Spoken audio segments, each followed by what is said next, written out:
মৰমৰ ছাত্ৰ-ছাত্ৰীসকল capsule coaching centre YouTube চেনেললৈ আপোনালোকক আজি পুনৰবাৰ স্বাগতম। আজি আমি আলোচনা কৰিম পঞ্চম শ্ৰেণীৰ অসমীয়া পাঠ 1ৰ অসম আমাৰ ৰূপহী। তো প্ৰথমতে আমি কবিতাটো আবৃত্তি কৰিম। আপোনালোকে মোৰ লগে লগে কবিতাটো সুন্দৰকৈ আবৃত্তি কৰিবা। অসম আমাৰ ৰূপহী গুণৰো নাই শেষ, ভাৰতৰে পূৰ্ব দেশৰ সূৰ্য উঠা দেশ। গোটেই জীৱন বিচাৰিলোঁ অলেখ দিৱস ৰাতি, অসম দেশৰ দৰে নেপাওঁ ইমান ৰসাল মাটি। চিৰ বিনন্দীয়া তোমাৰ সেউজ পৰিৱেশ, ভাৰতৰে পূৰ্ব দিশৰ সূৰ্য উঠা দেশ। বহাগতে আমাৰ আই মাহুৰা হৈ ঘূৰে, মাঘৰ সোণৰ হাতেৰে লখিমী আদৰে।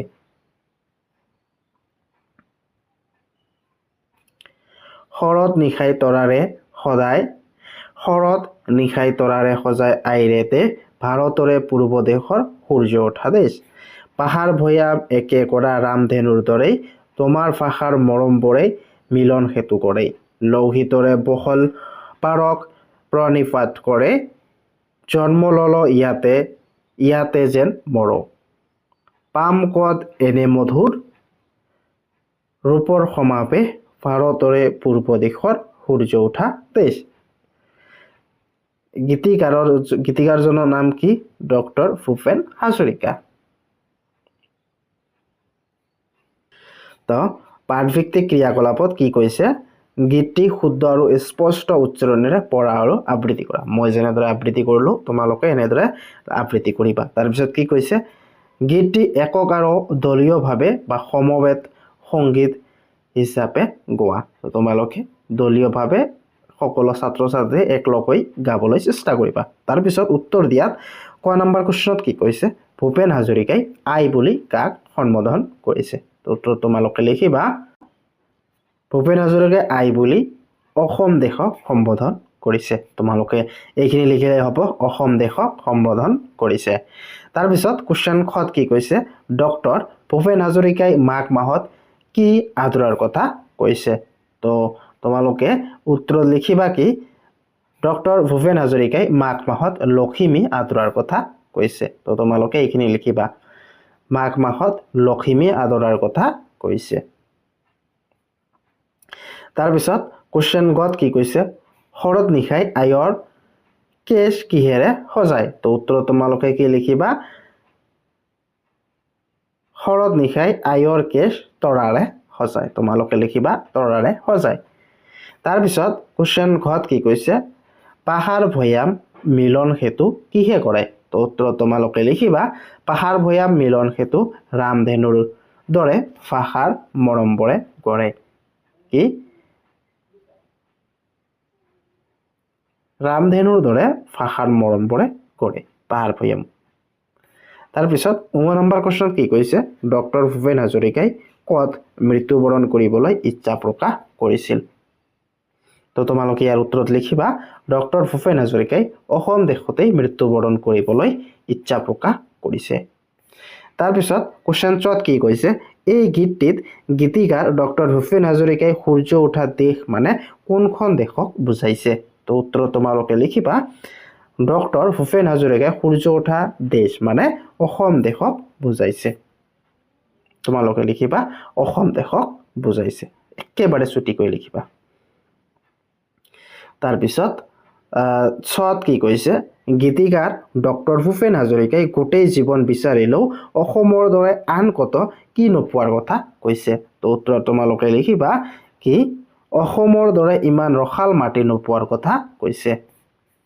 ৰসাল মাটি নোপোৱাৰ কথা কৈছে। তো তোমালোকে এইখিনি লিখিবা। তাৰপিছত কুৱেশ্যনত কি কৈছে? ডক্টৰ ভূপেন হাজৰিকাই অসমৰ পৰিৱেশ কেনেকুৱা বুলি কৈছে লিখা। তো তোমালোকৰ বাবে একেবাৰে চুটিকে আনিছো, তোমালোকে এনেকে লিখিবা, ডক্টৰ ভূপেন হাজৰিকাই অসমৰ পৰিৱেশ মুগ্ধ হৈ এই গীতটি লিখিছিল। কি? ডক্টৰ ভূপেন হাজৰিকাই অসমৰ পৰিৱেশত মুগ্ধ হৈ এই গীতটি লিখিছিল। ভাৰতৰ পূব দিশত সূৰ্য উঠা দেশ বুলি কৈছে। অসমখনক ৰূপহী আৰু ইয়াৰ গুণ অপৰিসীম বুলি কৈছে। ডক্টৰ ভূপেন হাজৰিকাই অসম দেশৰ দৰে ৰসাল মাটি কত নেপাওঁ বুলি কৈছে।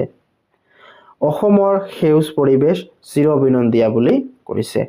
বহাগ মাহত শিপিনীয়ে নিজ হাতেৰে তাঁতত বিহুৱান বায় আৰু মাঘ মাহত কৃষকে নিজ হাতেৰে সোণগুটি চপাই আনে। শৰৎ নিশাত তৰাৰে আয়ৰ কেশ সজাই বুলি কৈছে। অসম দেশৰ মধুৰ ভাষা মৰমবোৰে পাহাৰ ভৈয়াম উভয়ে মিলন সেতু গঢ়ে। ডক্টৰ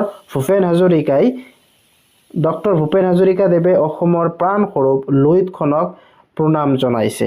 ডক্টৰ ভূপেন হাজৰিকাৰ জন্ম লৈছে আৰু এই অসমখনতে বা এই অসম দেশখনতে মৃত্যু হয় যাতে তাৰেই কামনা কৰিছে। তাৰপিছত কি কৈছে দলত আলোচনা কৰি বহলাই লিখা। তো ইয়াৰ কত কি কৈছে ৰামধেনু কি আৰু ৰামধেনুৰ দৰে পাহাৰ ভৈয়াম একে কৰাৰ মানে কি? তো উত্তৰ তোমালোকে লিখিবা বাৰিষাৰ আকাশত দেখা পোৱা ৭টা ৰঙৰ সমষ্টিকে ৰামধেনু বোলে। ৰামধেনুৰ দৰে পাহাৰ ভৈয়াম একে কৰা মানে পাহাৰ আৰু ভৈয়ামৰ মানুহৰ মাজত মিলা প্ৰীতিৰ কথা কৈছে। তাৰপিছত খত কি কৈছে লৌহিত্য মানে কি? ইয়াৰ বহল পাৰকীয় গীতিকাৰে প্ৰাণীপাত জনাইছে। তো উত্তৰ তোমালোকে লিখিবা লৌহিত্য মানে লুইতখন। লুইতখন অসমৰ প্ৰাণস্বৰূপ সেইবাবে গীতিকাৰে প্ৰাণীপাত জনাইছে। তাৰপিছত কি কৈছে গীতটিৰ মূল কথাখিনি কোৱা আৰু লিখা। তোমালোকৰ একেবাৰে চুটিকে আনিছো। তোমালোকে এনেদৰে লিখিবা ভাৰতৰ পূব দিশৰ সূৰ্য উঠা দেশখন হল অসম। অসমখন ৰূপহী ইয়াৰ গুণৰ শেষ নাই। অসমত অলেস দিব ৰাতি। গোটেই জীৱন বিচাৰিলেও ইয়াৰ নিচিনা ৰসাল মাটি নাপায়। অসমৰ পৰিৱেশ চিৰসেউজীয়া। বহাগ মাহত আই মহুৰা হৈ ঘূৰে আৰু মাঘ মাহত সোণৰ হাতেৰে লখিমী আদৰে। শৰৎ কালত আয়ৰ কেশ তৰাৰে সজাই পাহাৰৰ পৰা ভৈয়াম লৈ একে কৰা ৰামধেনুৰ দৰে মানুহৰ ভাষাৰ মৰমবোৰে মিলন সেতু গঢ়িছে। লৌহিতৰ বহল পাৰক প্ৰাণীপাত কৰিছে।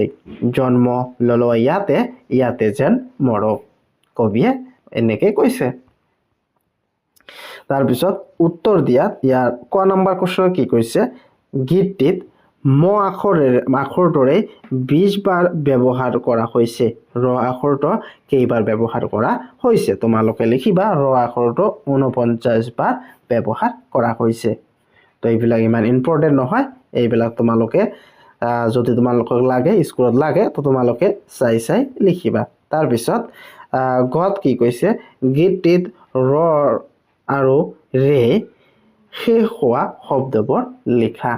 তোমালোকে লিখিবা দেশৰ, আমাৰ, দিশৰ, সোণৰ, চিৰৰ, ভাষাৰ, মধুৰ, পাহাৰ। তাৰপিছত ৰে শেষ হোৱা তৰাৰে, আমাৰে, তাৰপিছত কি হাতৰে, তাৰপিছত আইৰে, আদৰে, আমাৰে, ভাৰতৰে, লৌহিতৰে এইবিলাকে তোমালোকৰ বহীত খালী ঠাইবিলাকত লিখি ল'বা।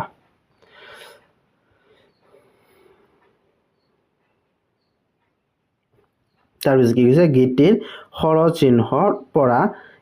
পৰা স্বৰচিহ্নৰ কাৰ যোগ হৈ ৰূপৰ পৰিৱৰ্তন ঘটা আখৰবোৰ বিচাৰি উলিয়াই লিখা আৰু সেইবোৰ কি স্বৰচিহ্ন বা কাৰ যোগ হৈছে ভাঙি দেখুওৱা। তোমালোকে এনেদৰে ভাঙি দেখুৱাবা। তাৰপিছত এইখিনিও তোমালোকে নিজে এইখিনি তোমালোকৰ হোমৱৰ্ক থাকিল। এই দুটা তোমালোকে নিজে কৰি মোক কমেণ্টত জনাবা। যদি নোৱাৰা তেনেহ'লে মই তোমালোকক বুজাই দিম। তাৰপিছত উদাহৰণত দেখুওৱা দৰে শব্দ গঠন কৰা। উদাহৰণত কি কৈছে ৰূপ কি ৰূপ, ৰূপহী, কাহী। তো তোমালোকে এনেদৰে দিয়া আছে। তোমালোকক এই উদাহৰণত দিয়াৰ দৰে তোমালোকক বনাব লাগে। কপা, কপাহী, চেনে, চেনেহী, বাহী। তাৰপিছত উদাহৰণত কি আছে ৰস, ৰসাল, নোম, নোমাল। তো তোমালোকে এনেদৰে লিখিবা জীপ, জীপাল, তেজ, তেজাল, কোপ, কোবাল। তাৰপিছত উদাহৰণত কি দিছে সোণ, সোণালী, ৰং, ৰঙালী। তো তোমালোকে এনেদৰে ৰূপ, ৰূপালী, জোন, জোনালী, ভোগ, ভোগালী। তাৰপিছত উদাহৰণত কি দিছে বিনন্দ বিনন্দীয়া, চহৰ চহৰীয়া। তো তোমালোকে দুখ দুখীয়া, নিয়ম নিয়মীয়া, নগৰ নগৰীয়া এনেদৰে তোমালোকৰ বহীত লিখিবা। তাৰপিছত কি কৈছে, দলগতভাৱে আলোচনা কৰি একে অৰ্থ প্ৰকাশ কৰা শব্দ বা যাক আমি সমৰ্থক শব্দ বুলি কওঁ তোমালোকক লিখিব কৈছে। যেনেদৰে উদাহৰণ এটা দিছে সূৰ্য। তো সূৰ্যক আমি বেলি, ৰবি, ভাস্কৰ, তপন, ভানু, অৰুণ, দিবাকৰ আৰু দিনমণি বুলি জানো। ঠিক তেনেদৰে পদুম, ইয়াক পদ্ম আৰু কমল বুলি জানো। ঘৰ, গৃহ, ভৱন, আলয়, আৱাস, নিলয় এইবিলাক হৈছে সমৰ্থক শব্দ বা একে অৰ্থ বুজোৱা শব্দ। আকাশ, স্বৰ্গ, গগন, বায়ু, বতাহ, পৱন, শূন্য, অম্বৰ, নীলিমা। তাৰপিছত পৃথিৱী, ধৰণী, ধৰিত্ৰী, ধৰা, বসুমতী আৰু মেদিনী এইবিলাক হৈছে পৃথিৱীৰ সমৰ্থক শব্দ বা একে বুজোৱা শব্দ। তাৰপিছত কি কৈছে, তলত দিয়া শব্দবোৰৰ বিপৰীত অৰ্থ প্ৰকাশ কৰা শব্দবোৰ গীতটিত আছে, তাৰ পৰা বিচাৰি উলিওৱা। এনেদৰে এটা উদাহৰণ দিছে, আৰম্ভণি শেষ, বিচ্ছেদ মিলন, নিৰস ৰসাল, কুৰূপা ৰূপা, ঠেক বহল, অনাদৰ আদৰ, দিৱস ৰাতি, পশ্চিম পূব। তো এইবিলাক হৈছে বিপৰীত শব্দ। তাৰপিছত কি কৈছে, তলত অংশ দুটা আঁচ টানি মিলোৱা। যি চিত্ৰ আঁকে তাক কি কয়, চিত্ৰকাৰ। যি ৰসেৰে পৰিপূৰ্ণ তাক কি কয়, ৰসাল। তাৰপিছত যি সোণৰ নিচিনা বৰণৰ তাক সোণালী বুলি কয়। যি গীত লিখে তাক গীতিকাৰ বুলি কয়। তো তোমালোকে এনেদৰে মিলাই লিবা। তাৰপিছত তলত শব্দবোৰৰ বাক্য সজাবলৈ দিছে তোমালোকক অলেখ। তোমালোকে এনেদৰে লিখিবা, ৰাতিৰ আকাশত অলেখ তৰা ওলায়। তাৰপিছত আদৰ, ঘৰত আলহী আহিলে আদৰ সাদৰ কৰা হয়। তাৰপিছত পৰিৱেশ, আমাৰ চাৰিওফালৰ পৰিৱেশটো বৰ সুন্দৰ। তাৰপিছত সমাৱেশ, সভাখনত অনেক মানুহৰ সমাৱেশ ঘটিল। তাৰপিছত বিনন্দীয়া, অসমৰ সেউজ পৰিৱেশ চিৰ বিনন্দীয়া।